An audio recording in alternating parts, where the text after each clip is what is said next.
Encorajamento, instrução e conselho. Alcance uma vida cristã feliz com os ensinos de Salmos. Este é o tema do segundo trimestre de 2023 da classe de jovens das lições bíblicas da CPAD. Neste trimestre, o comentarista será o Marcelo Oliveira. O que é habitar no esconderijo do Altíssimo? E qual é o seu salmo preferido? Neste trimestre vamos falar acerca do livro de Salmos. E se você gostou deste tema, já deixa aqui o like neste vídeo. O que significa Salmos? Salmos do hebraico significa livro de louvores e no grego significa cânticos. Moisés é o autor mais antigo do livro. Compôs o Salmo 90 por volta de 1440 a.C. Os salmos mais recentes foram escritos por volta de 400 anos antes de Cristo. Davi foi o maior autor do livro de Salmos. Ele escreveu ao menos 73 salmos. O menor capítulo da Bíblia é o Salmo 117, com 2 versículos. E o maior capítulo da Bíblia também está no livro de Salmos, é o Salmo 119, com 176 versículos. Salmos é o livro mais extenso da Bíblia, com 150 capítulos e também o que mais demorou para ser escrito, cerca de 1000 anos. O Salmo 118:8 é o versículo que está no meio da Bíblia. Lição número 1, o livro de Salmos.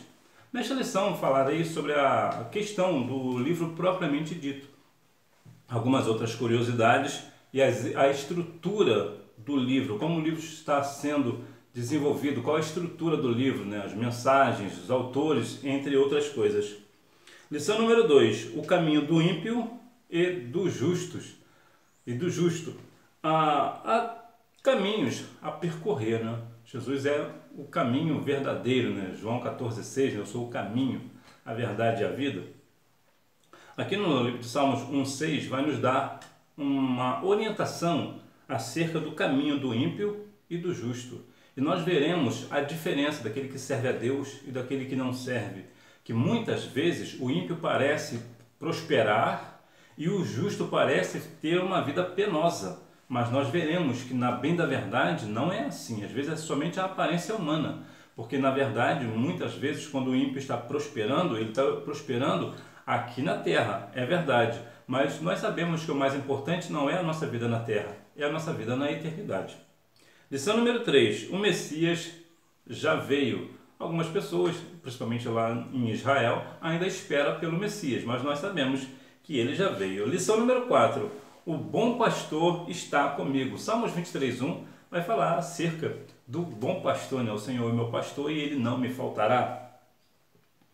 E sim, o bom pastor, ele está com você. Jesus é o nosso bom pastor e ele sempre estará com você. Jesus falou que eis que estou convosco até a consumação dos séculos. Então, não se preocupe que você não é uma ovelha perdida. Você é uma ovelha que tem um excelente pastor, que é o melhor pastor. Lição número 5, prestando um culto santo a Deus.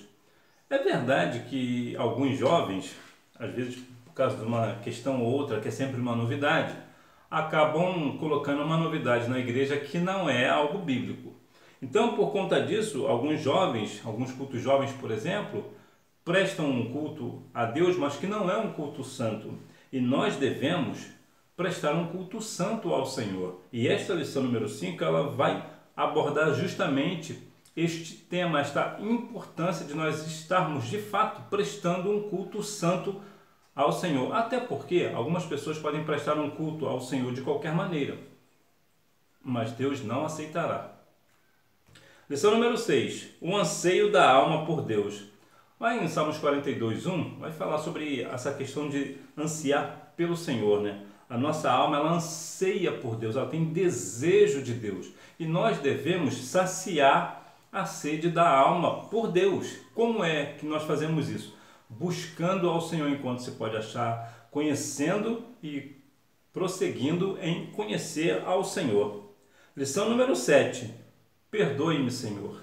Quantas vezes nós não erramos, Nós erramos sempre. E nós devemos, quando nós erramos, é claro que nós não fazemos por querer, nós falhamos porque erramos, pecamos, porque somos falhos mesmo. Mas independente da forma com que nós pecamos, se por querer ou não, nós devemos sempre pedir perdão ao Senhor, rasgar os nossos corações diante do Senhor, pedir perdão ao Senhor. Lição número 8, alcançando um coração sábio. Salmos 90:12 vai falar sobre esta questão de alcançar um coração sábio. Quantas pessoas são sábias aos seus próprios olhos, né? Mas se perdem na instrução da palavra, no encorajamento, né? E conselhos da palavra, né? Mas nós devemos estar buscando a cada dia mais um coração sábio, habitando no esconderijo do Altíssimo, como diz Salmos 91:1. O que é habitar no esconderijo do Altíssimo? O que é esconderijo? De forma original, o esconderijo é um lugar secreto que ninguém sabe, ninguém encontra. Nós sabemos que hoje ter um esconderijo é algo um pouco mais difícil, né? Hoje, devido às tecnologias e situações, as pessoas hoje têm um pouco mais dificuldade de conhecer, de criar um esconderijo, porque sempre tem alguém que encontra, né? Mas estar habitando no esconderijo do Altíssimo é estar debaixo da proteção do Senhor, debaixo da sua potente mão. Então ninguém tirará você das mãos do Senhor. Absolutamente ninguém pode chegar, te alcançar, porque o Senhor está contigo, o Senhor te protege. Lição número 10, bendiga ao Deus Criador. Sim, o nosso Deus é o Criador de todas as coisas e por isso nós devemos prestar um culto a Ele, bendizer o seu santo e excelso nome, o Deus Criador de todas as coisas.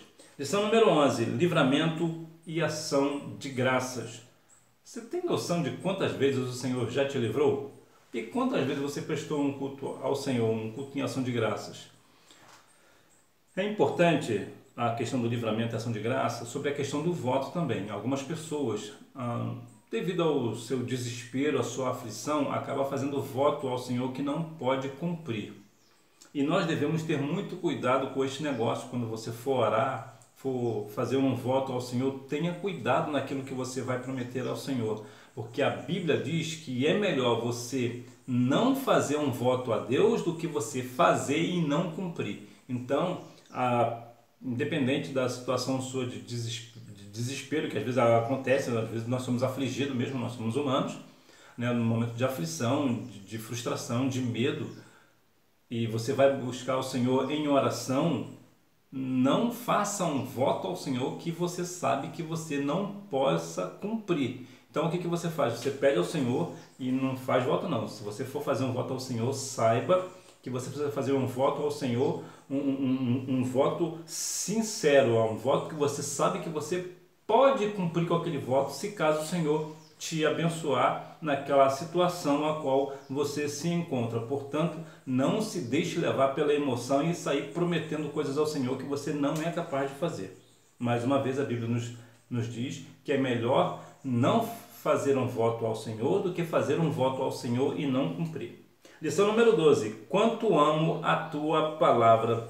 Salmo 119:11 vai nos dizer acerca de guardar a palavra do Senhor no nosso coração para não pecar contra o Senhor. Quando nós guardamos algo é porque nós temos carinho, temos amor por aquilo, né? Nós temos um cuidado com aquilo, né? Por exemplo, quando você sai, talvez você, por alguma razão, você não pode levar o seu celular, o que você faz? Você deixa guardado num lugar onde ninguém pode tocar. Então esta é mais ou menos a dinâmica de quando é a questão da palavra do Senhor. Quanto é que nós amamos a palavra do Senhor? Se eu amo a palavra do Senhor, então eu vou guardá-la no meu coração para não pecar contra Ele.